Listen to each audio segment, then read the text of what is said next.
Introducing the Listener Support Program, fueling the future and quality of House of B.A.R.F. Dear loyal listeners, at the House of B.A.R.F, we strive to bring you the most engaging, informative, and entertaining content every day into the world of business, accounting, regulation, and finance. We strive to provide you with expert knowledge, practical tips, and thought-provoking discussions to help you excel in your financial endeavors. We are dedicated to fostering meaningful conversations, sharing valuable insights, and creating a community of like-minded individuals who are passionate about business, accounting, regulation, and finance. Producing high-quality content requires dedication, resources, and effort from a talented team of one, me, but in the future, hopefully I'll have a team. That's why we are excited to introduce our Listener Support Program. This initiative allows you, our cherished audience members, to play a pivotal role in shaping the future and the content and assuring House of B.A.R.F's sustainability. In the future, becoming a supporter, you will be able to enjoy a range of exclusive benefits. Benefits that I'm hoping to be able to bring eventually: early access to episodes, access to episodes that are not, public, that are not accessible to everyone, possibly even create better content. And then all those mistakes I make, maybe I'll put them in a separate episode. You'll be able to get some behind the scenes stuff, and other exclusive things such as merchandise. Possibly I have, a children's book coming out, may be able to offer that. Your support goes directly towards enhancing the quality of our content, expanding our reach, our research, and investing in new resources and technology to bring you even better experiences. Your contribution will help us continue to deliver thought-provoking discussions, captivating stories, and insightful I didn't mean to say that. Maybe in the future, may possibly interview someone that will keep you engaged and inspired. Join us in shaping the future of House of B.A.R.F by becoming a supporter today. Your generosity empowers us to keep our conversations alive and ensures that we can contribute to provide valuable content to audiences around the United States and hopefully in the future of the world. To support us, simply visit podcasters.spotify.com. Then you can get to House of B.A.R.F. Also, it is on Spotify. And support this podcast and become a supporter and choose a membership tier that aligns with your preferences. Every contribution, no matter how small or how big, makes a meaningful impact and is deeply appreciated. Thank you for being an essential part of our journey. With your support, we can reach new heights and create content that truly resonates with you, our incredible listeners. God bless. Happy listening. I'm Chanman. This is House of B.A.R.F. Again, if you would like, you can visit podcasters.spotify.com/pod/show/Chan-man7. And you can go to support this podcast and become a supporter today. Thank you. You can also reach me at c287gph@gmail.com. Thank you again. You have a wonderful day. God bless. Yo, what's good? It's Chanman, House of B.A.R.F. What's popping? What's going on? Happy Thanksgiving. Happy for anybody and everybody who's been able to spend time with their family and have a wonderful time. I hope that you're going to be able to get some football in. Go Cowboys. Having a fantastic season. Building momentum. Thank God for the food, the experience, So yeah, I just want to touch base. Seriously, again, if you know House of B.A.R.F, really don't be having nothing to really talk about for real. I just hop on and just try to go over the topics of business, accounting, regulation, and finance. So all the topics that make you go, bleh, excuse me. But I just try to keep it real basic so that it doesn't really become like bleh. You know what I'm saying? So that's why I really don't go in there with like an agenda or anything. But while I do have your time, while you are here with me, thank you so much to anybody and everybody who decided to take time out of their wonderful day to come kick it with me. I appreciate it. Yo, again, I'm Chanman. So we're getting ready to get ready. We're getting ready to get ready for the new year, 2024. And the main thing that I always tell anybody, and myself included, is that it's like running a marathon. I've never ran a marathon, so I don't even want to act like it. But I have ran like 1.5 miles, 3.5 miles. You know, and when I want to get through these, 3.5, 4 miles or whatever, the first couple quarters of the 4 miles, I'm pacing myself. You know what I'm saying? I'm pacing myself. I'm building myself up. I'm getting ready. You know what I'm saying? I got to get ready for the last mile and a half or the last quarter of a mile or whatever it is. So I'm building myself up. Then what? I get into stride, right? We're in stride now. This is when, maybe not for everybody else, to an extent, I can barely feel my legs. I can feel the muscles there. I think some people say the lactic acid. I can feel the lactic acid. You know what I'm saying? But in a sense, it's like my head and my arms are going, and I know there's something down there keeping us up, but I'm kind of just focused. I'm in stride right now. In stride, I'm kind of focusing on my breathing. I'm not a runner, but when you actually, I haven't exercised. Well, actually, I exercised a couple of days ago. My man got a little gym in his garage, and we were in his garage, and we were just lifting some weights and whatnot. But I haven't consistently. It's been a little while. So yeah, focusing on my breathing, making sure I'm getting in through my nose, out through my mouth. Just trying to keep a good pace. You know what I'm saying? Especially if you want to time yourself and make sure that you're hitting, I don't know, like 6-minute miles or something or whatever it is, 9-minute miles or whatever you're trying to hit. So you're just trying to keep that pace up. And then towards the end, maybe the last mile and a half to 3/4 of a mile is when I'm kind of like sprinting. And then, that last quarter of the last mile is probably the cool down or depending on what you're trying to do. If you're trying to go for time, it's probably when you want to sprint your hardest and just go all out. Or if you're not really timing yourself, you're like, okay, I'm about to go ahead and just cool down for this last curve or whatever it is and just finish it up. Same difference when I kind of, talk to myself as well as other people about going into a new year. Now is the time to go ahead, because what can happen a lot, for example, myself, is a year goes past and next thing you know, you say to yourself, man, what have I done this year?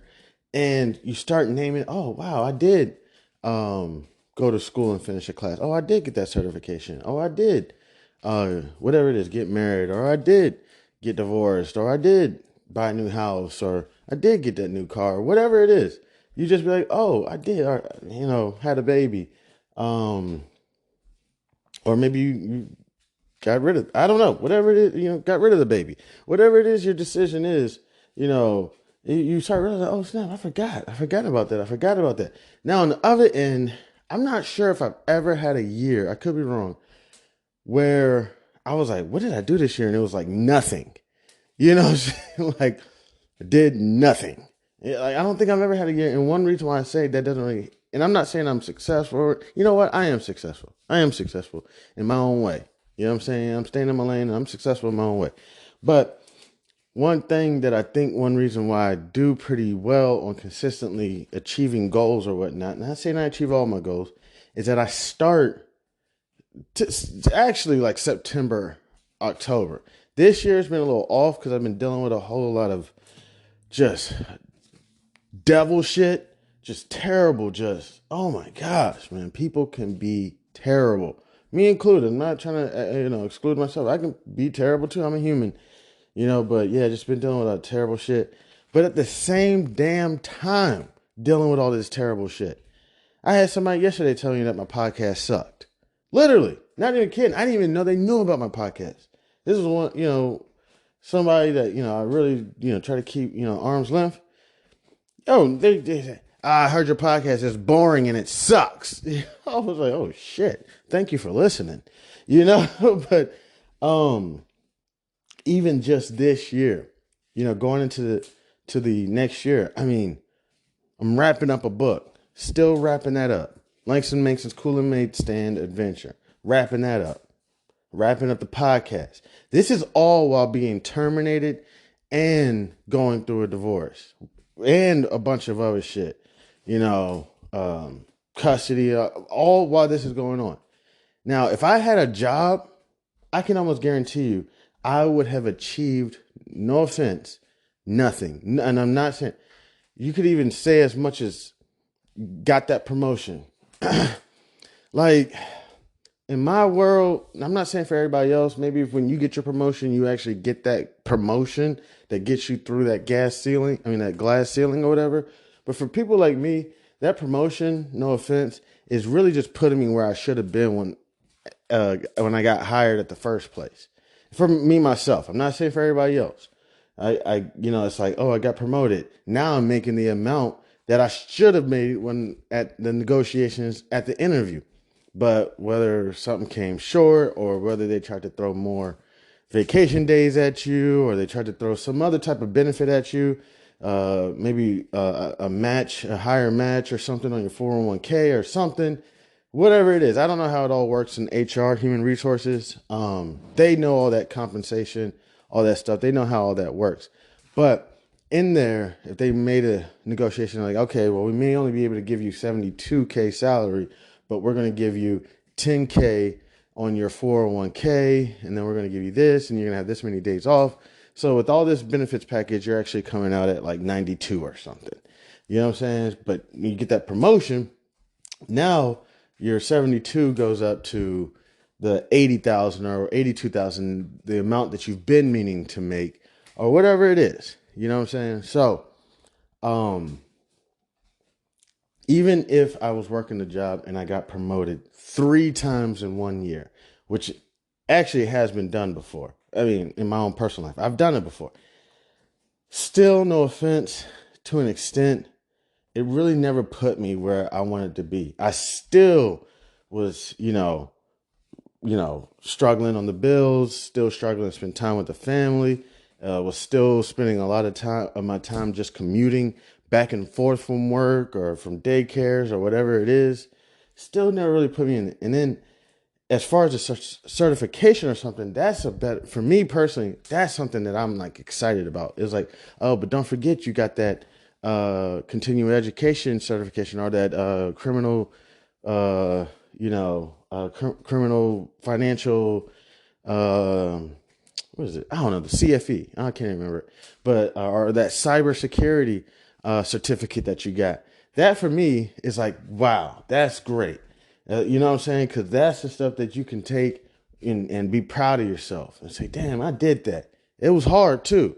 You know what I'm saying? But I got through it. That CFA, a chartered financial analyst, or that CPA, that certified public accountant, which you've been working on, whatever it is, or whatever, your dissertation, or whatever people are working on. It's like, wow, that really felt good. When you go in, no offense, last thing I want to say about the promotions or whatever, you go into these meetings where they like rate your performance and whatnot. I mean, you're kind of sitting there and they're like, hey, we're going to promote you. And it's like, you kind of feel like to an extent, it can kind of just be part of the process. You know what I'm saying? So one thing I got to say that I'm excited about myself, is that going through all these trials and tribulations, with trying to raise children, people just trying to tear your image down. You made mistakes, whatever it is. With all this going on, was able to work on this book. It's coming to conclusion soon, where it's going to be right. I thought we were going to try to have it done before the end of this year. It's taking a little bit longer. Some personal stuff happened with the publishing. People got pregnant, people got married, people quit. So it was like, oh, okay. Because like for a while we weren't hearing from the publishers. We're kind of like, what's going on? And then we found out, oh yeah, they've been having some issues, whatever it is, the illustrator or the editor, whatever it is. So it's like, oh, okay, that's why what was going on. So it may be a little bit longer, maybe prolonged a little bit longer. It's like, okay, no problem, no worries. Just let's get it done and let's get it done right. So working on that, that's about to come to a conclusion. Um, um, Started this small business, very small. It's unincorporated, small business. Just started it. Went online. Went to Maryland Business Express, whatever. Started the business. I started that probably last month. And continuing the House of B.A.R.F podcast. The entertainment portion. So continuing to keep these things going, and it's exciting. It's like, okay, the first year for some of this stuff is done. So now, for example, going into the next year, we're right here in November. When I get to January, I don't want to just be setting my goals and getting started, because then that means I won't be in stride till March, April, June, July. Now I'll go as far as June. July, if you start in January, by July, you probably got something done. But June, now you're finally getting in stride. Now comes September, October. Now you're kind of, I guess, in your sprint, and then comes November, December, whatever. Now you're finally kind of finally wrapping things up or whatever. It's over. Compared to, if I had to say, starting in September or whatnot, getting, your pace, staying, building your pace. Come December, you're already in stride. January, you're in stride. Come February, March, you're sprinting. April, you're still sprinting through it. Come June, July, you're on your last lap. Come August, you're cooling down. You're cooling down August, getting ready to hop into September, October, you're cooling down, and then come October, November, you start picking it back up, so we can get through. And it's like, what did I accomplish this year? And it's like a whole lot. And it was because we didn't start in January. So that's just one thing I kind of preach. I don't like to preach or teach, but that's one thing I kind of push. One thing that kind of gave me that kind of insight, I can't remember the name of the book. I read it years ago. I didn't even finish the book, I don't think, which was it was something like what you can accomplish in 100 days. So if you stay consistent on something for like 100 days, what you'll accomplish. So that's kind of the book that kind of got me to kind of think about stuff like this. So that's why I start my year off around like September, because that's approximately about 100 days out from the new year. So if I stay consistent for 100 days before the new year starts, just imagine what I could accomplish before the new year starts. So we got 2024 coming up. Sounds like a beautiful year. I love those numbers. I don't know why, but it just sounds like a good year. 2024, 2023, semi kind of awful. I'm also in the middle of this divorce that it's getting more and more nasty and just bile. It's just getting ugly and nasty. So, but on another extent, it's kind of an accomplishment as well. It's kind of like, if somebody's just that mean and nasty to you, you know what I'm saying?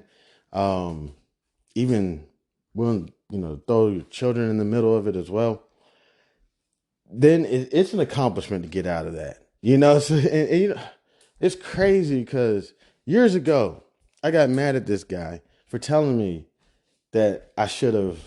Because he kind of saw not very much. It was actually a coworker, right? It was a coworker, actually a manager.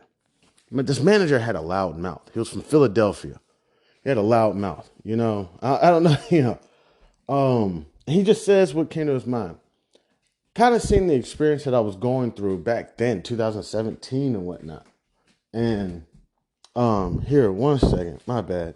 I got some people who want to stop by and say hello. Give me 1 second, please.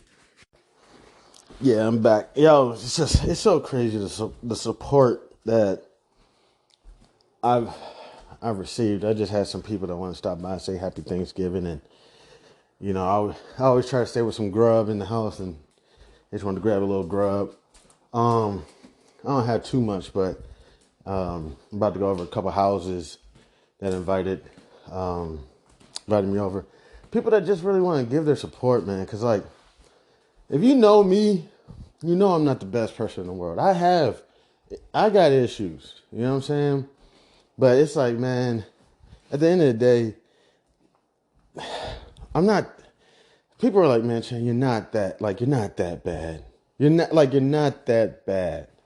You know, to deserve the things that are happening to you. You know, like you're terrible. You are. You know, but to this nastiness and people just like even yesterday, you know what I'm saying? Things were getting kind of heated, and I got boys that are just like, hey, how about I got a couple, I got family members coming over, and I need some furniture moved, so we have some more couches for people to sit down. How about you come over and help me move these couches? Release some of that energy. You know what I'm saying? Just and keep your hands busy. And I'm like, thanks, man. He's like, yeah, man, because man, all this is going to brush over. All this is going to brush over. It's terrible. The thing that makes it terrible is the children. If me and my spouse didn't have no kids and we broke up and she, did everything she did, I can't really talk because it's like an ongoing thing. Everything she did, that's one thing I'd be pissed, but I'd be like, you know what, whatever. But there's this other thing of the manipulation of the children of basically defaming me, and this new guy is, supposedly are these new guys or whoever are these new saints. You know what I'm saying? And you can always tell when the children's kind of, been fed this, because the next time they see you, they're kind of like, what's going on here? What's going to happen here? And then they chill with you for, I don't know if you ever had a dog. I'm not trying, this is terrible. I shouldn't try to. If you ever had a dog that you don't see regularly, you see probably 3 months out of the year. You know what I'm saying? Like you just see it during the summer months because the other months you're traveling or whatever. That first day you come see that dog is like, give it one day, it's like the memory comes back to them, and they love you like the last time, and then for the rest of the summer, y'all just love each other, and you let them know like, hey, daddy got to hit the road again. That's kind of how it is with the children when they kind of get in this foul mouth, just your daddy is some shit and all this. The first day you hang out with them, they're kind of like, the story's true, and then moments later, 30 minutes, an hour later, a couple hours later, I mean, they just love you and hug you like, I mean, big tight hugs. You know what I'm saying? Man, it's the most beautiful thing to see, your little ones, you know what I'm saying, jump out the car and run over and just say, come here, let me give you a big hug. And they just jump on you and you just get your big hug. It's not better, man. It's not better for me. You know what I'm saying? It'd also be nice to have, a woman, but hey, things work out the way they work out for a reason. But yeah, that's just the thing that like that makes the situation just a tad bit more sticky. You know what I'm saying? And frustrating. Um, so yeah, but just dealing with that. So yeah, just had some people that just want to invite me over and say, hey, you know, um, why don't y'all come over? The little ones are with me today. I know this is going to backfire somehow. They're going to say, well, we gave you Thanksgiving and we deserve Christmas or something. It's going to be some bullshit. But still just dealing with it. And it's also nice to talk to some people who remember going through this when they were a child, when they were 8, 9 years old. When, I talked to some people, they remembered when they saw their dad, maybe abuse their mom or hit their mom, and she left, and they were mad, hated their dad for doing something like that. Um, had to grow up with mom and her new boyfriend. Their dad would have girlfriends. Just hearing the different stories and just how, you know, you'll eventually get over your hatred for your parent and realize, they're human and we're best friends. And also, some people have told me, Chan, listen, I'm going to tell you like this. I'm not trying to be wish bad on anybody or anything, but listen, to be honest, this is what some people tell me. It didn't work out well for my mom or my dad, to be honest, but it didn't really work out well for my mom. My mom had these guys come over, date her for, a few years. I think she had one boyfriend. Maybe he lasted the longest. That may have lasted like 4 years, 3 or 4 years. But to be honest, and they're not wishing bad on anybody, anything. Like, listen, stop fueling that fire, because that's where their flame is coming from, is the hatred that you're spewing in their relationship, binding them to, So stop spewing all that hate. I'm telling you, it's not going. The way when you want to build something up, you gotta something like a house. They say you gotta build a strong foundation. If the way things happen, the foundation can't possibly be that strong. It can't be. So it's just like, and I know the children thing, that is nasty and horrific. I mean, that is nasty, but it's something that you have to deal with right now. Was talking to one of my buddies, not a buddy, an associate, with legal enforcement. They're not even a buddy. I forget. I don't even really know their name. But they're with the FBI, and they're like, look, trust me, you do not want to go down this nasty path. Don't go down that path. For some reason, your pride and your ego gets to you. And I feel you. This is ugly and it's nasty. Do not go down that path.